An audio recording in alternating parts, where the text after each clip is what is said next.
Hello everyone, welcome to my YouTube channel Commerce and Law Classes. So about my brief intro, I am Gaurav Vashisht and I have done MCOM LLB. और मेरा ये channel open करने का main purpose है कि मैं आप लोगों की हेल्प कर सकूं। इधर it could be a student और अ वर्किंग प्रोफेशनल जिनको भी अकाउंटेंसी में अपना करियर बनाना है या उसमें कुछ इम्प्रूव करना चाहते हो या कुछ चीज़ें की अंडरस्टैंडिंग नहीं है आपको या आप कुछ सीखना चाहते हो, तो मेरा पर्पज़ है मैं आपके साथ वो नॉलेज को शेयर कर सकूँ so that it can help you to grow. So आज का टॉपिक जो मैं कवर करने जा रहा हूँ वो है ratio analysis. So ratio analysis basically अगर मैं लेमन लैंग्वेज में बोलूँ तो किसी भी कंपनी की प्रॉफिटेबिलिटी या उसकी लिक्विडिटी, सॉल्वेंसी, ऑपरेशनल एफिशिएंसी, ये सब इंफॉर्मेशन को इवेल्यूएट करना और किससे करना, उसकी फाइनेंशियल स्टेटमेंट्स को देखकर। सो बेसिकली रेशियो एनालिसिस एक क्वांटिटेटिव अप्रोच होती है, जैसे जो हमें कंपनी की एक ओवरऑल पिक्चर दिखाती है कि भाई कंपनी कहाँ स्टैंड कर रही है। ठीक है, तो अगर हम इसकी अगर आप लिखना चाहेंगे तो मैं दो लाइनों में इसको एक्सप्लेन कर सकता हूँ।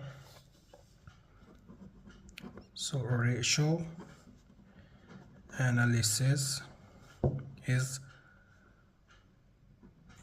a quantitative procedure that evaluates companies' profitability, solvency and operational efficiency using information from its financial statements.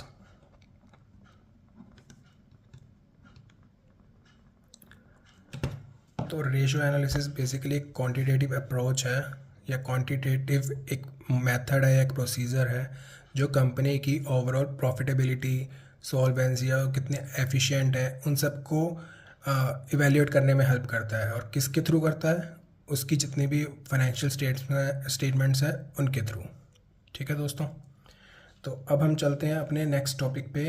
Basically कितनी टाइप की अकाउंटिंग रेशियोज़ होती हैं वो हमें एक बार जानना है, तो उसके लिए हम एक टेबल ड्रॉ कर लेंगे जो आपको इजीली हेल्प करेगा ये सब जानने के लिए। तो रेशियो एनालिसिस होता है बेसिकली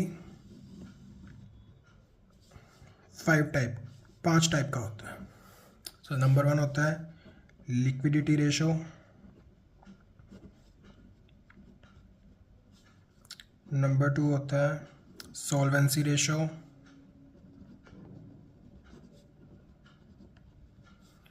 नंबर 3 हो जाता है लीवरेज रेशो, नंबर 4 होता है प्रॉफिटेबिलिटी रेशो,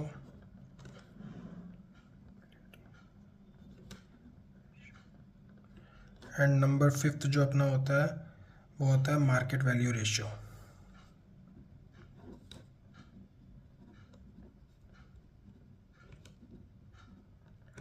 ये सब मैं आपको धीरे धीरे सब कवर करवाऊंगा, बट आज का जो हमारा पहला टॉपिक है वो होगा हमारा लिक्विडिटी रेशो।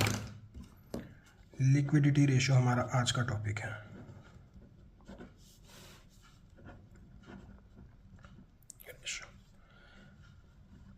लिक्विडिटी रेशो भी अब हमारे पास 3 टाइप की होती हैं। लिक्विडिटी रेशो, एक सेकंड,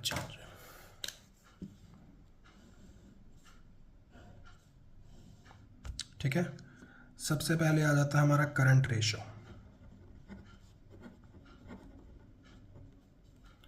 नंबर 2 पे आ जाता है हमारा क्विक रेशो और acid test ratio,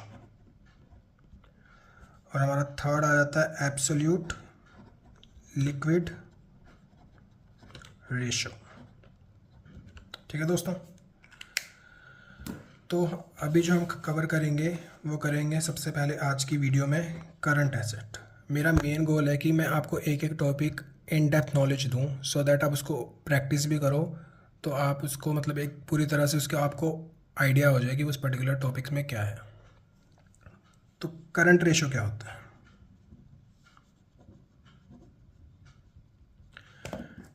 it's a relationship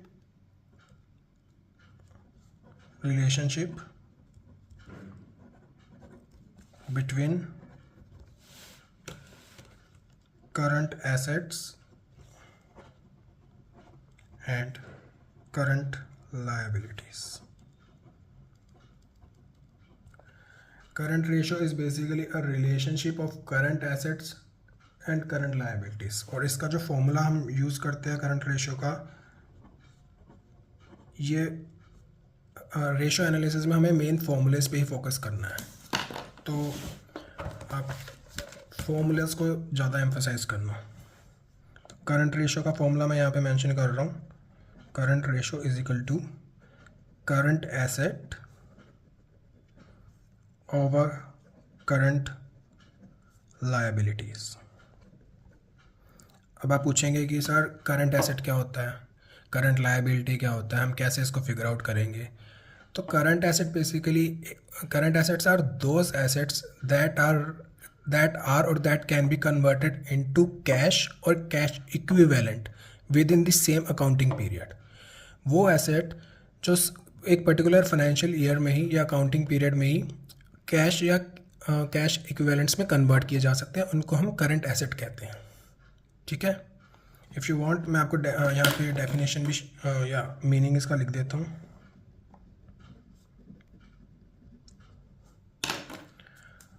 Are those assets that can be readily converted into cash or cash equivalent within the same accounting period। ठीक है। करंट एसेट्स के examples हम ले सकते हैं। इसमें आ जाता है prepaid expenses, debtors, stock, cash etcetera.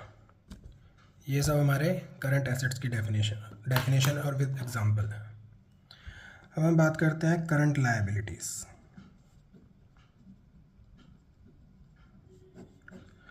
जैसे current assets with in accounting period वो होता है, लायबिलिटीज़ बेसिकली होती हैं ऑब्लिगेशन टू पे। सपोज हमने कोई भी मटेरियल कहीं से परचेज़ करा है, उसका एक पेमेंट टर्म होता है उसका कि इतने दिनों में आपको ये क्रेडिट में दे रहे हैं, बट उसके बाद आपको उसको पे करना पड़ता है। ठीक है। तो लायबिलिटी हमारी होती है, कोई कंपनी की लायबिलिटी जो होती है बेसिकली कोई भी खर्चा पे करना इज़ लायबिलिटी। ठीक है। तो इसमें हम लिख देंगे current liabilities are those that needs to pay within the accounting period। Current liabilities के आ जाएंगे एग्जांपल्स में, क्रेडिटर्स हो जाते हैं इसमें, आउटस्टैंडिंग एक्सपेंसेस हो जाते हैं इसमें, एक्रूड एक्सपेंसेस हो जाते हैं इसमें, एक्सेट्रा। ठीक है दोस्तों, मैं आप लोगों के साथ कुछ करंट एसेट्स और करंट लायबिलिटीज़ के जो वो है वो शेयर कर देता हूँ सो दैट आपको क्वेश्चंस करते टाइम थोड़ा इजी हो जाएगा उसको प्रैक्टिस करना। आपको एक आइडिया हो जाएगा कि करंट एसेट्स कौन से हैं हमारे, करंट लायबिलिटीज़ कौन सी है हमारी। तो करंट एसेट्स में आ जाता है हमारा करंट एसेट्स एंड यहाँ पे हम लिख देते हैं करंट लायबिलिटीज़। ठीक है।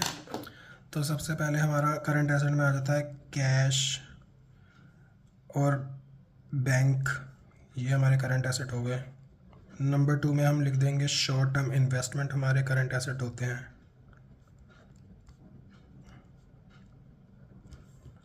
नंबर 3 हो जाएगा अपना बिल्स रिसीवेबल्स।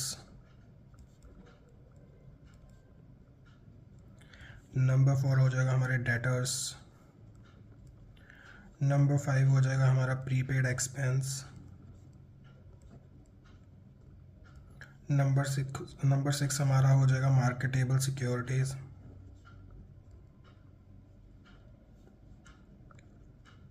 ठीक है दोस्तों, ये सब हमारे करंट एसेट हो जाते हैं। अब हम बात करते हैं करंट लायबिलिटीज़ की। तो करंट लायबिलिटीज़ में हमारा सबसे पहले आ जाएगा क्रेडिटर्स। नंबर 2 हो जाएगा हमारा बिल्स पेएबल। नंबर 3 हमारे हो जाएंगे बैंक ओवरड्राफ्ट। नंबर 4 हो जाएगा हमारा short term borrowings. Short term borrowings भी हमारी करंट लायबिलिटीज़ ही हैं। नंबर 5 हो जाएगा हमारा आउटस्टैंडिंग एक्सपेंसेस, जो मैंने अभी ऊपर भी मेंशन करा था। नंबर 6 हमारा हो सकता है प्रोविज़न फॉर टैक्स या डिविडेंड पेएबल या एक्सेट्रा, जितने भी होते हैं, प्रोविज़न फॉर टैक्स। ठीक है, या हमारा हो सकता है डिविडेंड भी आ सकता है। यहाँ पे जगह तो है नहीं, बट यहाँ पे मेंशन कर देता हूँ। डिविडेंड भी हमारा करंट लायबिलिटी हो गया। तो आई होप आपको थोड़ा सा आइडिया होगा कि रेशो एनालिसिस क्या है, वो कितने पार्ट्स में डिवाइडेड है। अभी जैसे हमने पढ़ा था liquidity ratio, solvency ratio, leverage ratio, apart from that profitability ratios and market based ratios. तो उसके बाद हमने जो आज का टॉपिक स्टार्ट करा है वो हमने करंट रेशो पे करा है। लिक्विडिटी के अंदर आता है करंट रेशो, और करंट रेशो की जो एक फॉर्मूला है वो है current assets over current liabilities. तो करंट एसेट्स का भी आपको मैंने थोड़ा इंट्रो दे दिया है, करंट लायबिलिटीज़ भी आपको समझा दिया है, उसको बाइफरकेट कर दिया कि करंट एसेट्स के अंदर कौन कौन से आते हैं, करंट लायबिलिटीज़ के अंदर कौन कौन से आते हैं। अब हम एक क्वेश्चन ट्राई करते हैं। तो क्वेश्चन आपको ब्लैक बोर्ड पे दिख रहा होगा या स्क्रीन के साइड पे दिख रहा होगा। तो इस क्वेश्चन में देखो, हमें करंट रेशो फाइंड आउट करनी है। ठीक है, और करंट रेशो फाइंड आउट करने के लिए हमें लायबिलिटीज़ दे रखी है और एसेट्स प्रोवाइड करे हुए हैं। लायबिलिटीज़ में हमारे पास sundry creditors, bills payable, income tax payable, outstanding expenses, bank overdraft, debenture, bank loan etcetera. और एसेट्स में हमें दे रखा है stock, sundry debtors, bills receivable, cash in hand, cash at bank, prepaid expense and land and building. तो ये सब इन्होंने शेयर कर रखा है। ठीक है, तो गाइस अब हमें इसका सॉल्यूशन निकालना है। ठीक है, सॉल्यूशन के लिए हमेशा हम स्टेप बाय स्टेप चलेंगे। सबसे पहले हम फॉर्मूला लिख लेते हैं। करंट रेशो क्या था? करंट एसेट्स ओवर, बताओ, करंट लायबिलिटीज़। बिल्कुल ठीक है। अब आपको मैंने पिछले पेज में सब कुछ बता दिया था कि करंट एसेट्स कौन से है, करंट लायबिलिटीज़ कौन सी है। तो उसको देख के उसको आप एक बार गो थ्रू करो, उसको याद करो कि ये वाले हमारे करंट एसेट है। वैसे आपको मैंने मीनिंग भी बता दिया कि कोई भी एसेट जो 1 साल के अंदर या अकाउंटिंग पीरियड के अंदर कन्वर्ट हो सकते हैं कैश या कैश इक्विवेलेंट में, वो करंट एसेट्स है। कैश इक्विवेलेंट्स आप बोलोगे, कैश इक्विवेलेंट्स क्या होता है? कैश इक्विवेलेंट्स होता है बेसिकली जैसे कमर्शियल पेपर हो गए, apart from that fix deposit हो गया, ये सब होते हैं हमारे कैश एंड कैश इक्विवेलेंट्स। तो सबसे पहले हम वर्किंग नोट लिखते हैं यहाँ पे। ठीक है दोस्तों, तो वर्किंग नोट में हम सबसे पहले करंट एसेट्स देख लेते हैं कौन कौन से हैं। ठीक है, अभी मैंने आपको बताया था स्टॉक आपका करंट एसेट है।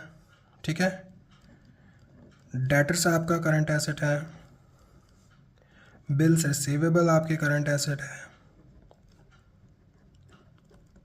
उसके बाद अपना cash in hand current asset है, अपना cash at bank current asset है, प्लस प्रीपेड एक्सपेंसेस अपना करंट एसेट है। ये सब मैंने आपको पीछे मेंशन कर दिया है, सारे वही टर्म्स रिपीट हुई हैं, आप एक बार चेक कर लेना। स्टॉक भी आपको बताया था, डेटर भी बताया था, बिल्स रिसीवेबल भी बता दिया था, cash in hand, cash at bank, prepaid expenses. तो मोटे मोटे हमारे यही सारे हमने डिस्कस करे थे और यही सारे हमारे पास आए थे। तो अब हम स्टॉक लेंगे। स्टॉक में गिवन है 50,000, डेटर हमारे पास 25,000, ठीक है दोस्तों। 12,000, 7,000, 6,000, 12,000, 7,000, 6,000 और प्रीपेड हमारे पास 2,000। तो दोस्तों इसकी अब हम कैलकुलेशन कर लेंगे। 50, 25, 75, 75 और 12, 87, 87 और 13, 1,00,000 और ये बन रहा है 1,02,000। ये हमारे आ गए टोटल करंट एसेट्स, ठीक है। अब हम निकाल लेंगे करंट लायबिलिटीज़। करंट लायबिलिटीज़ क्या क्या गिवन है दोस्तों। एक बात और, हमें क्वेश्चन में आप देख सकते हो कि लैंड एंड बिल्डिंग भी गिवन है, लैंड एंड बिल्डिंग। तो लैंड एंड बिल्डिंग हमारा करंट एसेट नहीं है, ये हमारा फिक्स्ड एसेट है, ठीक है। कोई भी एसेट जो हम 1 साल के अंदर उसको कन्वर्ट नहीं कर सकते हैं कैश में या कैश इक्विवेलेंट में, वो हमारा फिक्स्ड एसेट होगा। फिक्स्ड एसेट्स में हमारे कोई भी चीज़ आ सकती है, जैसे land and building, plant and machinery, furniture etcetera, जो 1 साल में या लॉन्ग टर्म पीरियड के लिए हम यूज़ करते हैं ऑर्गेनाइजेशन में, वो सब आइटम्स, ठीक है। तो अब करंट लाइबिलिटीज़ पे चलते हैं। इसमें हमने क्रेडिटर्स भी मेंशन करा था जो क्वेश्चन में गिवन है, क्रेडिटर्स प्लस बिल्स पेबल भी मैंने आपको बताया है, प्लस इनकम टैक्स पेबल भी आएगा। पेबल वाली जितनी भी आइटम है वो सब हम मतलब कंपनी ओब्लाइज्ड है उसको पे करने के लिए, तो वो हमारे करंट लायबिलिटीज़ है, ठीक है। Outstanding expenses plus bank overdraft, ये भी मैंने आपको बता रखा है, ठीक है। आप अपने उसमें एक इनकम टैक्स पेबल ऐड कर लेना, जो मैंने लिस्ट शेयर करी थी आप लोगों के साथ, उसमें इनकम टैक्स पेबल भी ऐड कर लेना, सो दैट आपको एक आइडिया हो जाए, ठीक है। तो अब हम देखते हैं, क्रेडिटर्स हमारे 30,000 गिवन है, बिल्स पेबल हमारा 10,000 गिवन है, इनकम टैक्स पेबल हमारा 5,000 है, आउटस्टैंडिंग हमारा 5,000 है, बैंक ओवरड्राफ्ट हमारा 10,000 है। जो ये डिबेंचर्स एंड बैंक लोन्स है, ये हमारे बेसिकली करंट लायबिलिटीज़ का पार्ट नहीं है, ठीक है। तो हमारे जो करंट लायबिलिटीज़ थी वो टोटल यही चीज़ें हैं। तो इसका टोटल करेंगे 30, 10, 40, 50, 60,000। तो ये आ गया हमारा 60,000। तो दोस्तों हमारे पास करंट एसेट्स भी आ चुके हैं, करंट लायबिलिटीज़ भी हमने कैलकुलेट कर लिया है। अब हमें बस यहाँ पे इसको पुट करना है। करंट एसेट हमारे पास है 1,02,000 और नीचे करंट लायबिलिटीज़ आ जाएगा 60,000। तो इसका जो मोटा मोटा रेशियो बनेगा अपने पास 1.7 रेशियो 1, ठीक है दोस्तों। ये हमारा करंट रेशियो निकल के आ गया है, this one is our current ratio, ठीक है।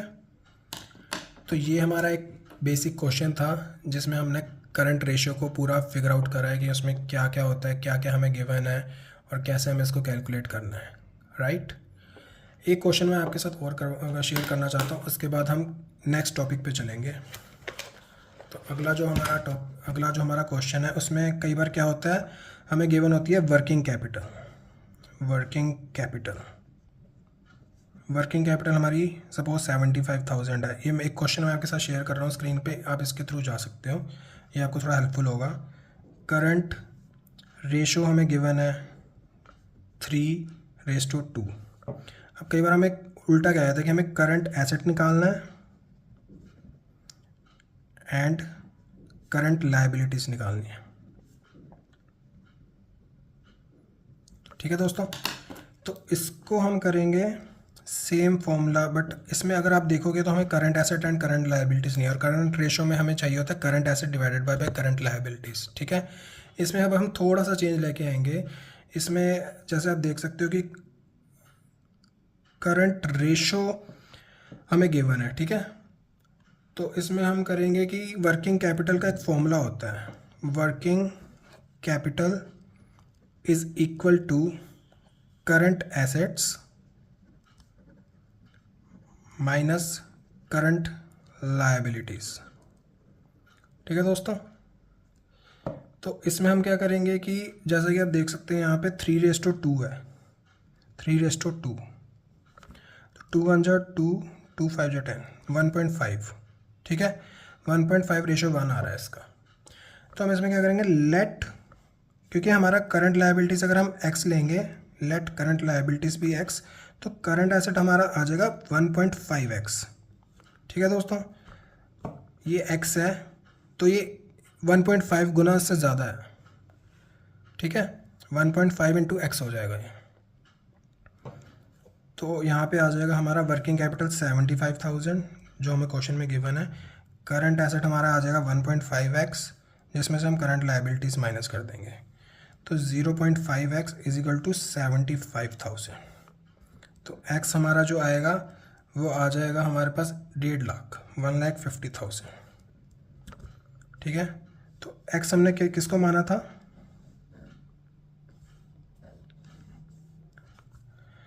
तो ये हमारी करंट लायबिलिटीज़ आ गई है, करंट लायबिलिटीज़।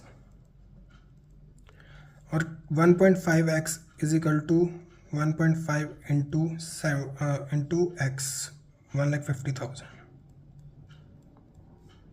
तो ये हमारे पास जो टोटल आ जाएगा वो आ जाएगा 2,25,000। ये हमारा हो जाएगा करंट एसेट, ठीक है दोस्तों। और क्वेश्चन में हमें यही निकालना था, current asset and current liability. Hope आपको करंट रेशियो थोड़ा बहुत क्लियर हुआ होगा।